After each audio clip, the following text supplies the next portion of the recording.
Hello student, first of all भाई सभी को हैप्पी दिवाली। सबके परिवार वालों को भी भाई मेरी तरफ से हैप्पी दिवाली। सब भाई खुश हों, स्वस्थ हों। चलें भाई, +1 क्लास के लिए हम आज अगला टॉपिक लेके आए हैं, जो हमारा टॉपिक रहेगा बर्नौली प्रिंसिपल। आज हम बर्नौली प्रिंसिपल के बारे में पढ़ेंगे कि ये बर्नौली प्रिंसिपल क्या है। बर्नौली प्रिंसिपल क्या बताता है हमें कि कोई भी लिक्विड जब फ्लो करता है तो लिक्विड का जो फ्लो रहता है उसके अंदर क्या क्या चीज़ें हम रखते हैं, मीन्स फ्लो के प्रेशर क्या रहेगा, उसकी एनर्जी कौन सी रहती है, वो सारी चीज़ें हम इसमें पढ़ेंगे। तो क्या कहता है Bernoulli principle? It state that the sum of pressure energy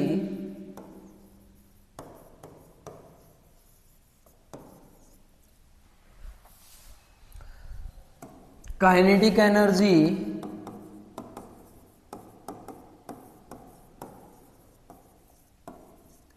and potential energy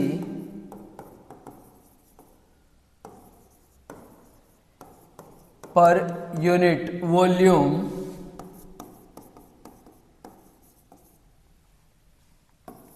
at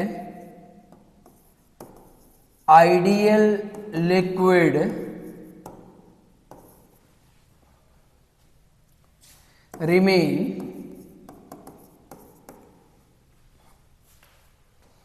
constant for streamline flow।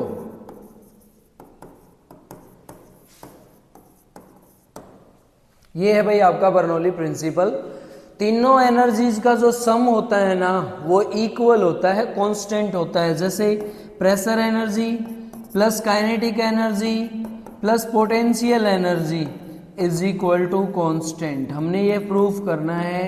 अगर ये प्रूफ हो जाता है तो ये हमारा कहलाता है बर्नौली प्रिंसिपल। ठीक है, तो बर्नौली प्रिंसिपल के लिए हमें ये सारी के सारी इक्वेशंस निकालनी है। तो हमें चाहिएगा एक साफ सुथरा सा डायग्राम जिससे हम समझ सकें कि भाई ये कैसे काम करता है। तो मान लीजिए आपके पास एक पाइप है,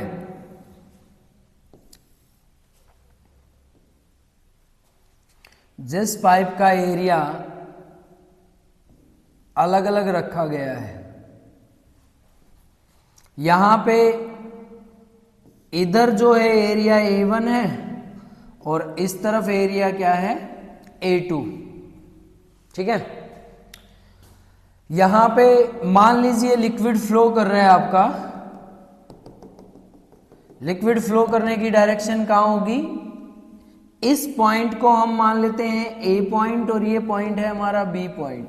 तो फ्लो किस तरफ है? ऐसे वर्टिकल है, डाउनवर्ड डायरेक्शन में B to A है।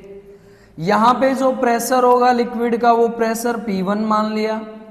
और सपोज जो लिक्विड है वो एक पॉइंट से आपके पास डेल टी टाइम में v1 वेलोसिटी चलता है। वेलोसिटी इनटू टाइम में क्या आ जाएगा हमारा? ये लेंथ आ जाएगी जिसमें लिक्विड फ्लो कर रहा है।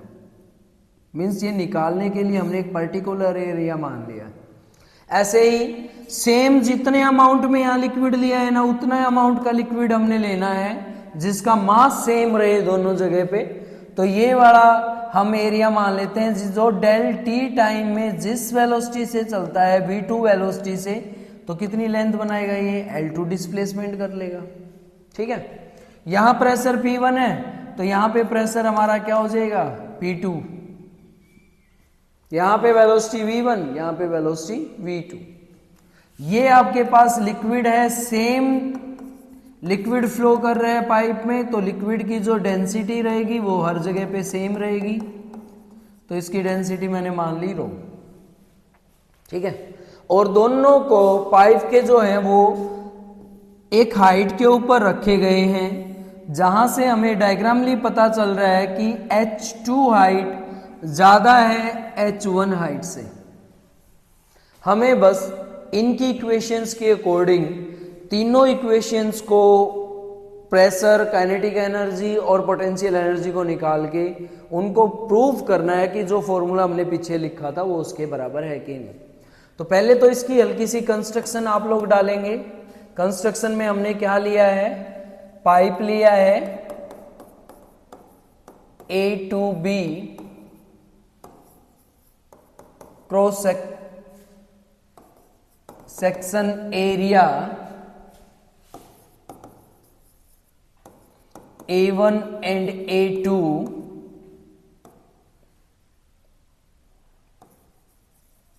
move liquid velocity V1 and V2 with pressure P1 and P2. Rho is the density of liquid. आपने हल्की सी कंस्ट्रक्शन डाल देनी है जिसमें जो जो चीजें ली हैं वो लिख देंगे हम भाई। पहले इक्वेशन, ए पॉइंट और बी पॉइंट के ऊपर का मास निकाल लेते हैं। मास इज इक्वल टू होता है वॉल्यूम इनटू में डेंसिटी। सबसे पहले आपने मास जो है वो दोनों साइड का बराबर लेना है। तो दोनों लिक्विड का pipe cross section area point A पे और बी पे बराबर कर दो। पहले की वॉल्यूम मैं निकालूं तो वॉल्यूम निकालने का फॉर्मूला एरिया इनटू में लेंथ। तो एरिया कितना A1 इनटू में लेंथ कितना, तो पहले लेंथ निकालने के लिए मैंने फॉर्मूला लिखा था V1 इनटू में डेल टी और इनटू में इसकी डेंसिटी। ये ध्यान देना है, ये L है और लेंथ इनटू में एरिया, वॉल्यूम बन गई ना, इज इक्वल टू बराबर रख दो एरिया A2 इनटू में वेलोसिटी V2 इनटू में same time del t into में सेम डेंसिटी। ये है आपके पास। अब आपने करना क्या है,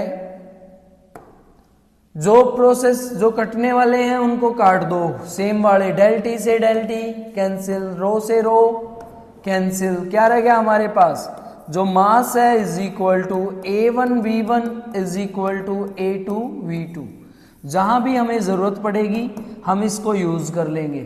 ठीक है, तो पहली प्रोसेस सबसे जरूरी जो है वो मास को बराबर करना है।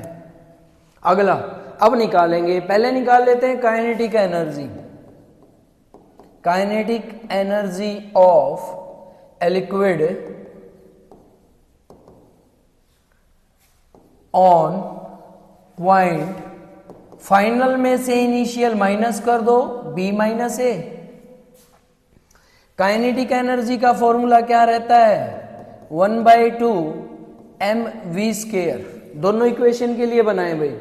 फर्स्ट के लिए B पॉइंट के ऊपर, तो आपने डायग्राम में देख लेना है B पॉइंट कहाँ है, ये बड़ा है। इसके ऊपर की काइनेटिक एनर्जी निकाले तो सभी पॉइंट 2 से मेंशन है, 2 से ही कर ले। 1/2 पहले 1/2 मास सी है, मास का फॉर्मूला अभी खोला था हमने, डेंसिटी इनटू में वॉल्यूम, वॉल्यूम कौन सी V2 into del t into area A2 into में V2, ये वाली वेलोसिटी जिसका स्क्वायर हम कर रहे हैं तो V2 का स्क्वायर। माइनस में A के लिए लिखेंगे तो 1/2, रो कांस्टेंट रहेगा V1 into del t into A1 into में V1 का स्क्वायर।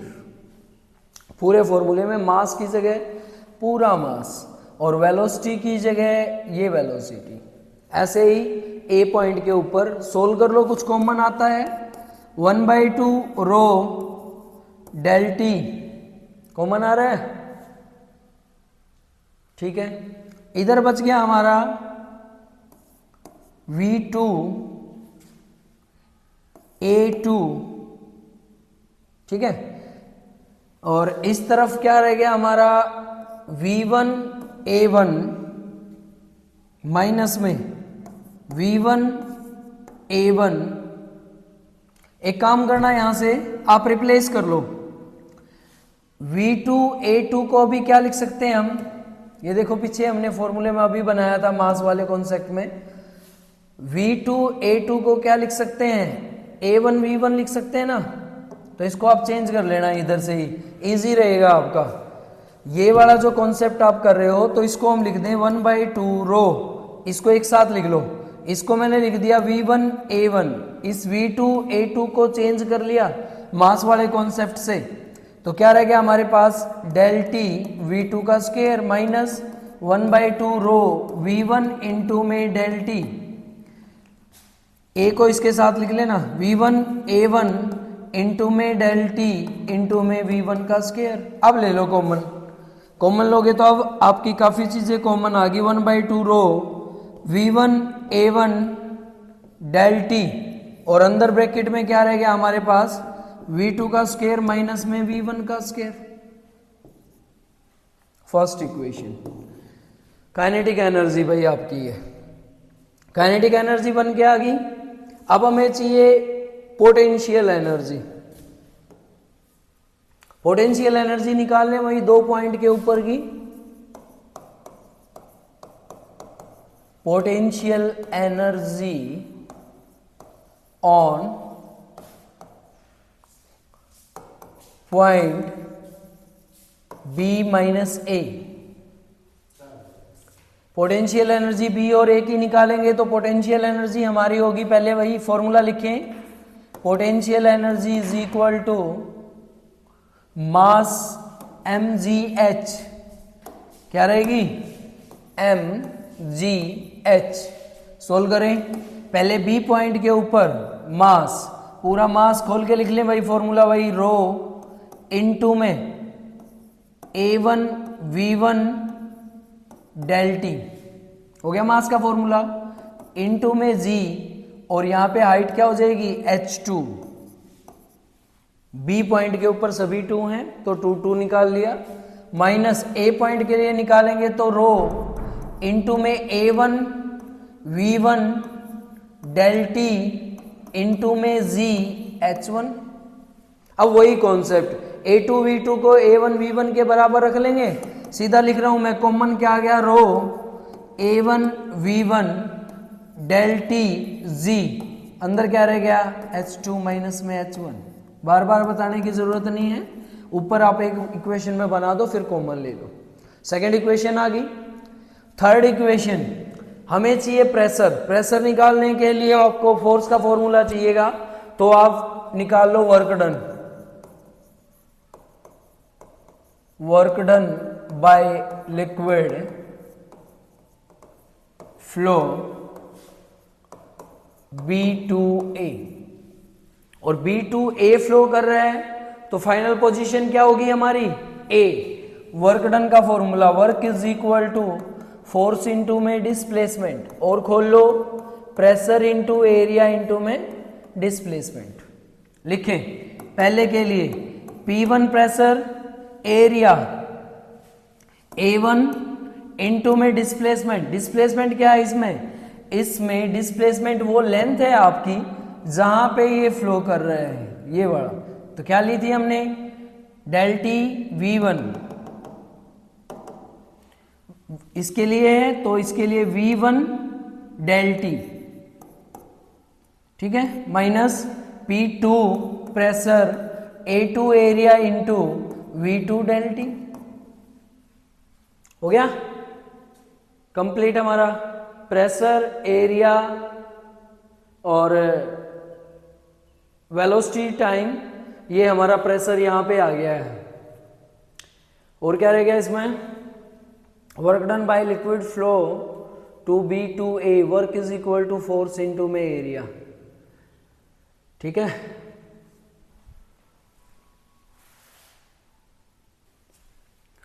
सोल्व कर ले भाई, इसको सोल्व करेंगे तो क्या आ जाएगा हमारे पास, क्या कॉमन आ रहा है, वही A1 V1 को A2 V2 के बराबर रख लें, P1 A1 P1 नहीं A1 V1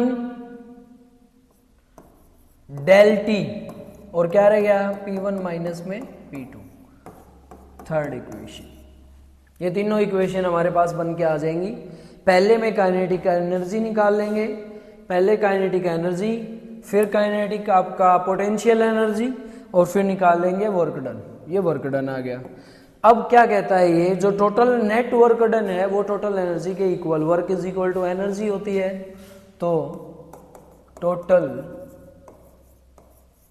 work is equal to total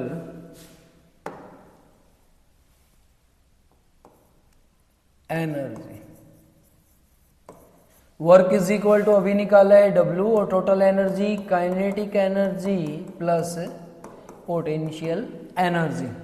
work क्या निकाला हमने अभी, A1 V1 del T P1 minus P2 is equal to, kinetic energy देख लो भाई क्या निकाली थी आप लोगों ने, kinetic energy 1/2 rho V1 A1 del T, 1/2 rho A1 V1 del T V2 का स्केयर माइनस V1 का स्केयर। फॉर्मूला देख लेना, सही होना चाहिए। 1/2 E V1 A1 del T, ठीक है। पोटेंशियल एनर्जी हमने निकाली थी rho A1 V1 del T Z, तो plus rho A1 V1 del T Z H2 minus में H1, ठीक है। ये हमारे पास एक इक्वेशन बन के आ गई है। आप लोगों ने क्या करना है, इस इक्वेशन को both side divide by A1 V1 del T, same changing कर देंगे।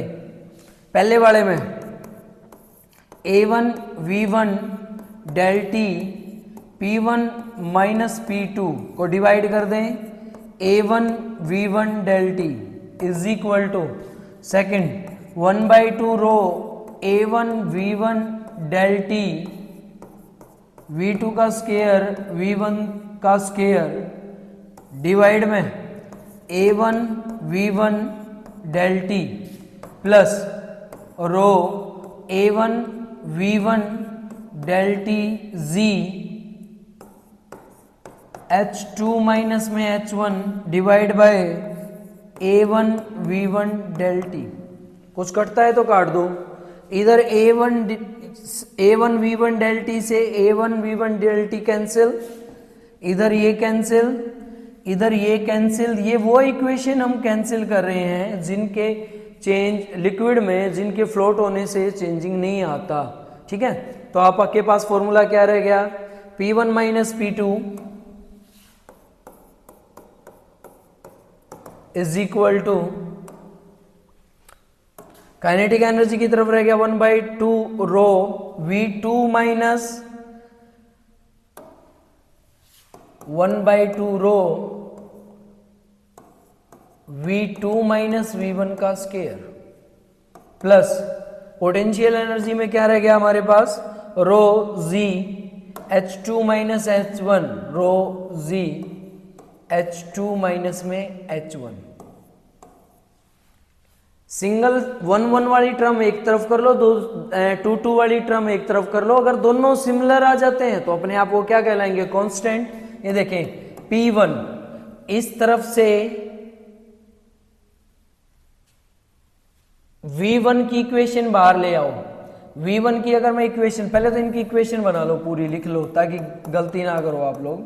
P1 P2 1/2 रो अंदर जाएगा तो रो V2 का स्केयर पूरे के साथ मल्टीपल करेगा ना, रो V2 का स्केयर माइनस 1/2 इसके साथ भी मल्टीपल करेगा 1/2 रो V1 का स्केयर प्लस, तो ये पूरा आपका वेलोसिटी है। इधर रो जी एच अंदर आ जाएगा तो रो जी H2 माइनस रो जी H1, ये आपके पास पोटेंशियल आ गई। अब 1/1 वालों को एक तरफ कर लो, 2 वालों को एक तरफ। P1 1 का इस तरफ लेके आएंगे तो प्लस में 1/2 रो V1 का स्केयर प्लस इसको भी इस तरफ 1 वाले को लेके आएंगे तो ये भी प्लस का rho g h one is equal to, इस तरफ क्या रह गया, इस P2 को इस तरफ ले जाएं, माइनस का है प्लस का हो जाएगा, प्लस 1/2 रो V2 का स्क्वायर प्लस रो GH2। दोनों साइड की टर्म बैलेंस होगी, कांस्टेंट है तो कांस्टेंट टर्म के लिए total pressure P plus kinetic energy rho V square plus potential energy rho GH is equal to क्या रहेगा, दोनों टर्म के अंदर कांस्टेंट रहेगा। तो यहां पे हमारे पास क्या प्रूव हो जाता है, प्रूव बर्नौली प्रिंसिपल।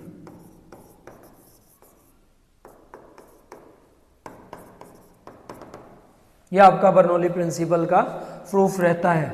या इधर से आप कर सकते थे V2 velocity minus V1 V ही रहेगा, H2 माइनस H1 H ही आएगी वो हाइट कंपैरिजन, तो भी आपके पास ये प्रूफ आता है। ये आपके पास रहता है बर्नौली प्रिंसिपल। एक बार जल्दी जल्दी से इसको रिवाइज करें, sum of pressure energy, kinetic energy और पोटेंशियल एनर्जी, इन तीनों का जो सम रहता है कब, जब लिक्विड स्ट्रीमलाइन फ्लो कर रहा हो।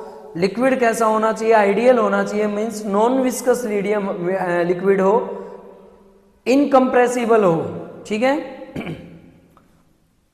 हमारे पास ऐसे लिक्विड की फॉर्म चाहिए, इनकम्प्रेसिबल लिक्विड ना हो, इनकम्प्रेसिबल लिक्विड हो, ठीक है।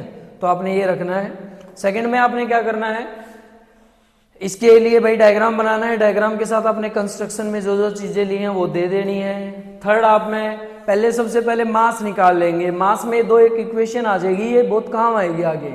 इस इक्वेशन के अकॉर्डिंग A1 एरिया 1 इंटू में वेलोसिटी V1 इक्वल होगा एरिया 2 और वेलोसिटी 2 के, और इक्वल भी है, देख लो ध्यान से। इधर एरिया मैंने इसलिए कम लिया था और इस तरफ एरिया थोड़ा लार्ज लिया है ताकि वो कंटिन्यूटी बनी रहे जिसमें ये दोनों के दोनों सेम हो। फिर काइनेटिक एनर्जी निकाल लेंगे। काइनेटिक एनर्जी का फॉर्मूला है मास की जगह मास, वेलोसिटी की जगह वेलोसिटी, दोनों पॉइंट की, बी की और ए की। ऐसे ही प्रेशर पोटेंशियल एनर्जी निकाल लेंगे, बी पॉइंट के ऊपर पोटेंशियल एनर्जी और ए पॉइंट के ऊपर पोटेंशियल क्या होगी, फॉर्मूले के अकॉर्डिंग आप उसमें रख दोगे। और नेक्स्ट और लास्ट टर्म आपने निकालनी हो वो वर्क डन। वर्क डन से हमें प्रेशर मिल जाएगा, ठीक है। इसको सोल्व कर लेंगे तीनों को, इक्वेशंस को। टोटल नेट वर्क डन जो होता है वो टोटल एनर्जी के इक्वल होता है, बराबर रख दो। एक आपने इक्वेशन में A V और डेल टी से आपने क्या कर देना है, इनको A1 V1 और डेल टी से डिवाइड कर देना है, क्योंकि ऐसा इसलिए कर रहे थे, वो टर्म हमने जो चेंज की थी वो वापस से रिप्लेस हो रही है। काट पीट देना भाई। उसके बाद आप देखेंगे आपके पास एक कांस्टेंट दोनों साइड में प्रेशर बराबर होके आ जाएगा। तो जब दोनों साइड में प्रेशर बराबर होके आ जाता है तो इसी को हम बोलते हैं बर्नौली प्रिंसिपल। बर्नौली प्रिंसिपल के लिए क्या क्या कंडीशन है जो हमें फॉलो करनी है। पहली कंडीशन तो ये है कि बर्नौली प्रिंसिपल हमेशा स्ट्रीमलाइन फ्लो के ऊपर ही अप्लाई होगा।